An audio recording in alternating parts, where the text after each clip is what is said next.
Hey, Beavis, what are we doing on this guy's wall? I don't know. He's trapped in the 90s.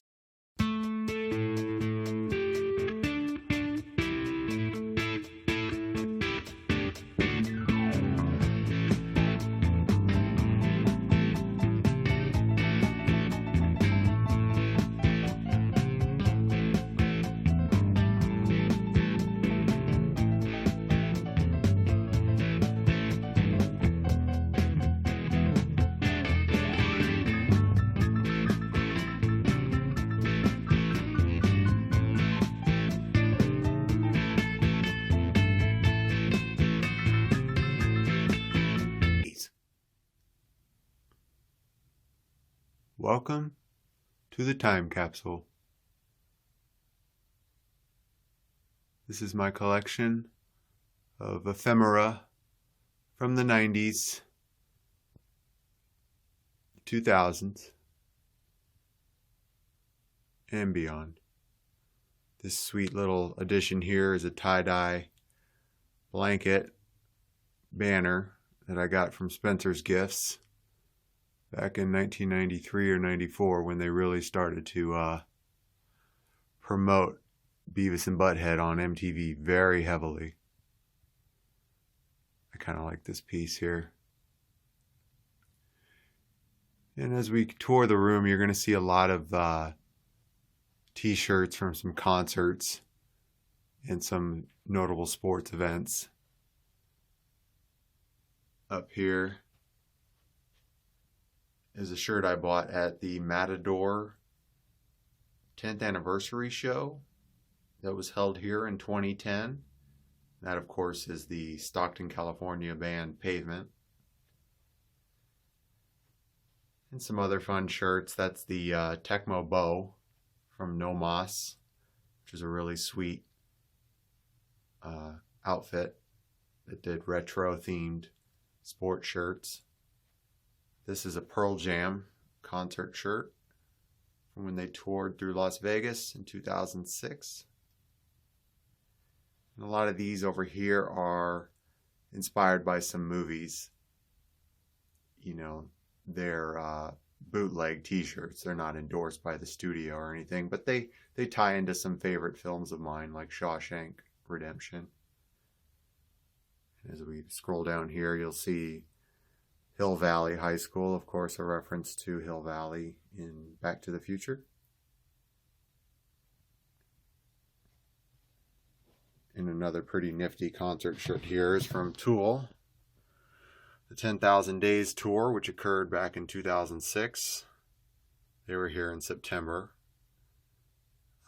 It was actually supposed to be at the Joint, which was undergoing a renovation, and they held the concert outdoors in the Hard Rock Hotel Casino parking lot, which is now gone and making way for a Virgin hotel, as in Virgin Records, Richard Branson outfit.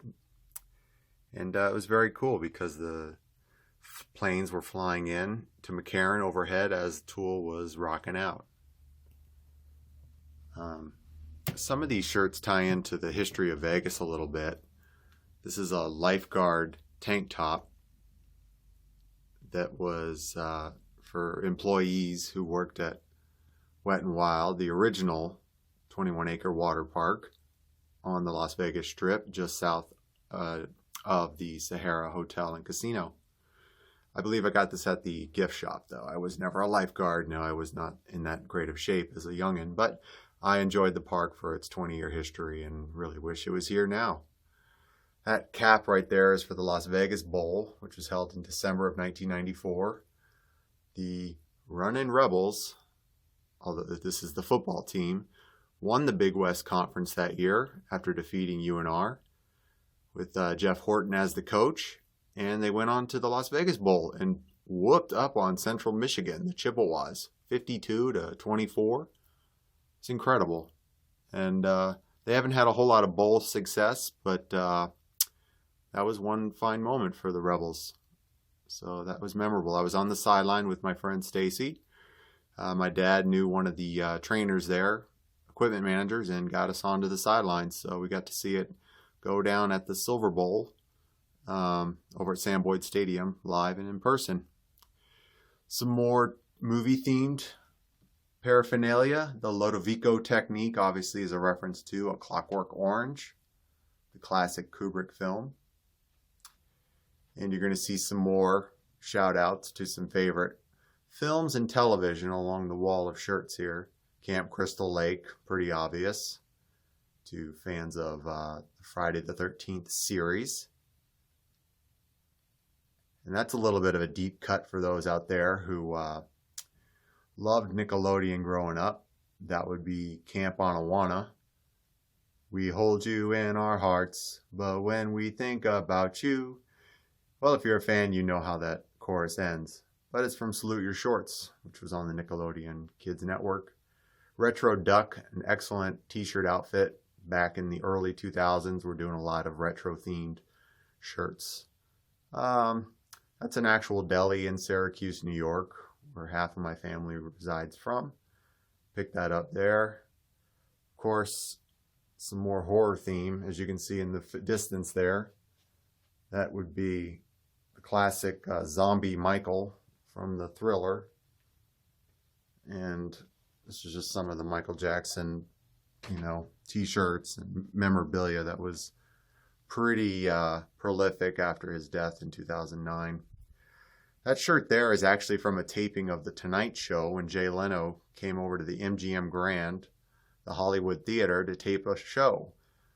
And my dad took me, even though I don't believe I was old enough to be there. I think you had to be 16, and I was definitely not that at the point. But we got in, and I got to see Charlie Sheen promote. It was not Drop Zone, which was the Wesley Snipes vehicle, but it was Terminal Velocity. He was promoting that classic with Natasha Kinski.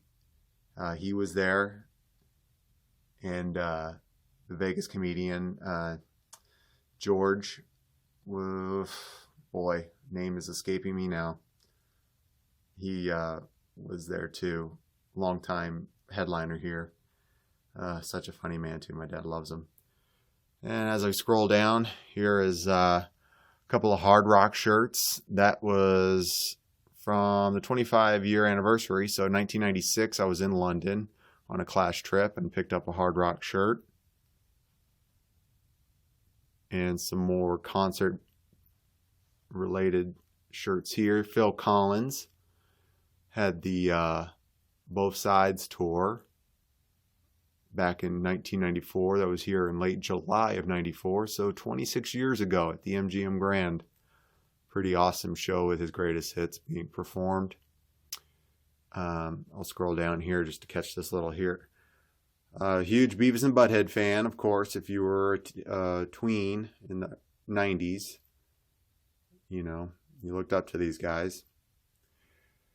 And bought just about all of their gear from Hot Cats, Hot Topic, Spencer's Gifts, all had that stuff going on. More film reference there. There's the Baltimore State Hospital, of course, from Hannibal. And there's a pretty sweet Nintendo shirt over here, Classically Trained. You can probably still purchase this one. It's pretty popular to see the old gray, gunmetal gray, in white NES system. Old movie calendar poster calendar there from 1995. There's some paraphernalia from the good old days. OK Adcock Elementary, the Screaming Eagles, the original logo. And the Garside Gladiators, which was the middle school right next door. There's another shirt, it might be hard to see there. That's from the Lacuna Incorporated, which would be from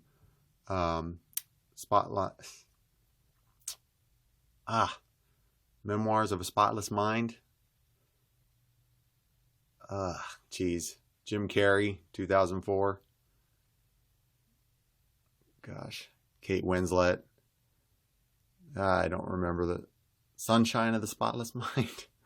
Wow, good pull there, buddy. Yeah. That's related to that film. You can see how much I love the film, even I can't recall the exact title. Ginkgo Pura Olio de Oliva Hacienda. That would be, of course, from The Godfather, finest Sicilian olive oil. And one of the high points as a fan of the Florida Gators in 1996. Bom, bom, bom, bom. National champions. That's when they beat their arch rival Florida State in the Sugar Bowl. So that was a fine memory of the sports years back then in 96, 97. Speaking of sports, up there you'll see some hats.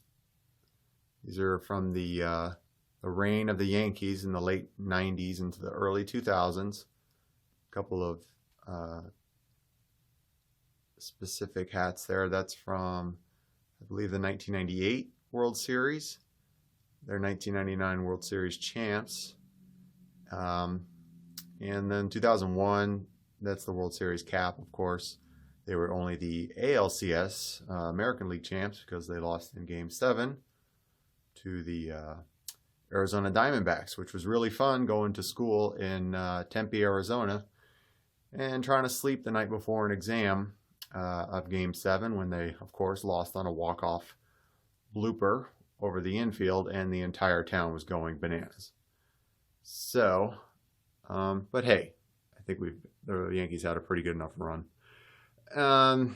And this was when it got kicked off. This is the championship shirt from 1996. And they defeated the Braves in 6 games. That was their official locker room t-shirt. This whole section against the wall here is basically, look at that, the foil's still on there, the tag's still on there. Never wore this stuff. It's a lot of stuff from 1994. This is a family picnic that was held from the Fletcher Jones Automobile Association, the automotive group, I should say. The annual family picnic was at Wet n Wild, which was one of the go-to places for corporate events, picnics, and such. Memorable family trip out to Maui in June of 1994. It led to another Hard Rock shirt, as you can see there. I didn't participate in this thing. I was not in any sort of shape to be doing a marathon or fun run at that case. Some other cool stuff from Maui at that time. First time parasailing. And here's another fun little look at something definitely from 1994. This is a shirt I picked up right around when Sonic and Knuckles came out on the Sega Genesis. There were actually a lot of Sonic the Hedgehog apparel at the mall and stores at the time for that game that came out in, I think, October of 1994. Knuckles is on the other side of that shirt. Some more sports stuff. The Final Four, 1999. I wasn't at this Final Four. This was in St. Petersburg, Tampa Bay. Won by the Yukon Huskies over Duke. I was actually at the Final Four the following year in 2000. Some more sports-related memorabilia. Super Bowl 33. This was that pack you could order with the program, the hat, and everything. I wasn't at this Super Bowl. That was in Miami, Florida. Here's a pretty sweet poster. Spider-Man in 94. Just a wall calendar poster. Some of the images from probably Mark Bagley, some Todd McFarlane worked in there. Just these were really fun. There was an X-Men one for 92 and 93, an X-Force in 92, which I have stowed away somewhere. I gotta get those out, unspool them. This is kind of another sports-related hat tree here. Super Bowl 25, of course, memorable Scott Norwood. Missed the field goal from 47 yards. Laces in, Scott. Night up from our own hometown Golden Knights. Another Las Vegas Bowl hat from that 94. Here was a fight of Douglas and Holyfield way back in October of 1993. They had a memorable trilogy of bouts back in the 90s. Buster Douglas, definitely. This was, actually, I'm sorry, I was thinking of Riddick Bowe.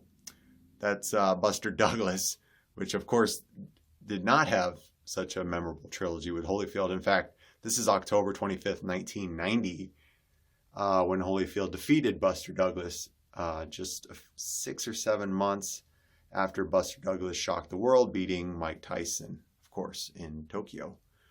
Some more sports-related stuff. Super Bowl 29, kind of a laugher here, also in Miami, along with the hat from that day when Steve Young finally got the monkey off his back and won his first Super Bowl, his only Super Bowl, against the San Diego Chargers.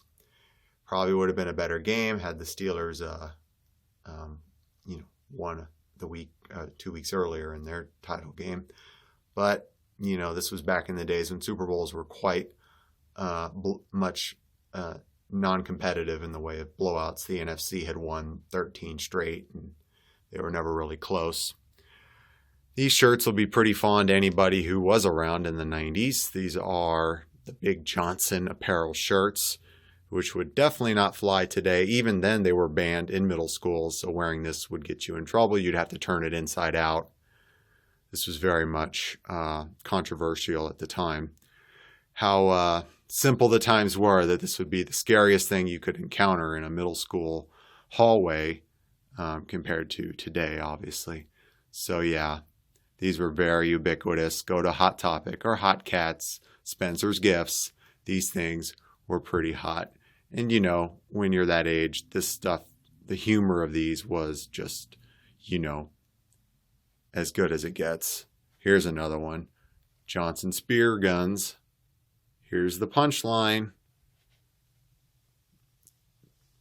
Yeah. Just watch them wiggle when you stick them with your Big Johnson. So yeah, high art there, folks. Some fun shirts and t-shirts and caps here. There's the 1998 wild card, back when Sammy Sosa was hitting 60 home runs a year. And another concert venue here. That's back from Coachella, 2006. That was pretty raucous. That was a year with Tool and Depeche Mode, and I believe Madonna also was going on around the same time. It was first time at Coachella, an awesome festival. There's a Super Bowl 40 hat, Steelers, one for the thumb, I believe that was, over the Seattle Seahawks. Some amount of controversy. And here's a comedic legend named George Carlin, R.I.P. Basis of much of my philosophy and humor comes from that man. His wordplay, skills as an orator, thinker, philosopher. Yeah, I'll always represent George there. Some other fun finds from back in the day. Here's a title game we actually went to, the national championship, held in Tempe, Arizona, Sun Devil Stadium. An overtime affair, also with some controversy. You're sensing a theme here that sports have their own each year. Sometimes the deserving team maybe doesn't win, but it went to overtime and the Buckeyes won their title there before they moved the Fiesta Bowl over, down to Glendale in the massive University of Phoenix Stadium, which has changed its name. There's a sweet shirt with Massimo. And if you were a kid, you were wearing Massimo, Stussy, and No Fear, of course. No Fear shirts were huge back in the day. So yeah. And of course, Massimo now, his name is kind of infamous, notorious, if you will. His wife and her and him, Lori Loughlin, of course, involved with this massive scandal of the USC admission scandal going on back in 2019. Here's a fun find from the vault. A nice retro drip and drop Wet n Wild wallet. Pretty sweet. So I'm glad I picked up some swag at the gift shop. If I had known the place wouldn't be around, 20 years later, I would have got more. Speaking of No Fear, there's a No Fear basketball shirt. And a fun cap celebrating the Northwestern Wildcats. Did the unthinkable, won the Big Ten back in 1995. They were very good then. And they've been respectable since, but I don't think they've been back to the Rose Bowl since then. So yeah. And you're seeing a bunch of calendars. These are all from the late 90s and the 2000s. So yeah, that's a tour of the time capsule, really. A couple other fun things. A nice custom Hobbes lithograph there painting that my sister got me. Obviously, Bill Watterson doesn't license, so yeah, that's going to be a bootleg version. But, you know, it's pretty nice, accurate rendition of everyone's favorite tiger. Second, maybe, to Tigger. Sorry. And this was a really sweet pennant I found after the Twins won their World Series in 1991. Some buttons. Obviously, you see the Red Sox there, of course. This is 29 years ago, and they hadn't yet won, 3 or 4 more since then. So, yeah, these team names have changed. You know, a couple of teams there still haven't won since the date there, like the Indians, sadly, 48. The Dodgers, 88. And some defunct team franchises here, too. I mean, you see the Washington Senators, the Milwaukee Braves that are now in Atlanta. So, yeah, this was a lot of fun just to keep up and keep some memories of the classic seasons of MLB baseball and the pennant winners, the World Series champions of yesteryear. So I hope you've enjoyed this little tour. This is kind of a pandemic parade, if you will, of old knickknacks, shirts, fun stuff that I've been holding on to and never really displayed up until now. Eternal Sunshine of the Spotless Mind, just do a little bookkeeping. That, of course, was the Lacuna Incorporated, just to get back some respectability with film fans out there. And, yeah, pretty nice life growing up in Las Vegas. A little mix of entertainment. Good concerts would come through. Of course, the stage shows. We had some pretty fun amusement parks. So, and a mix in of some national media, of course, influencing everything, whether it was MTV or, Nickelodeon and such. So, thanks for stopping by, and I hope everyone's staying safe and well out there. And stay tuned for more finds and old retro and Vegas-inspired, Sin City-inspired content on this little old channel of mine. Vegas, baby. Vegas.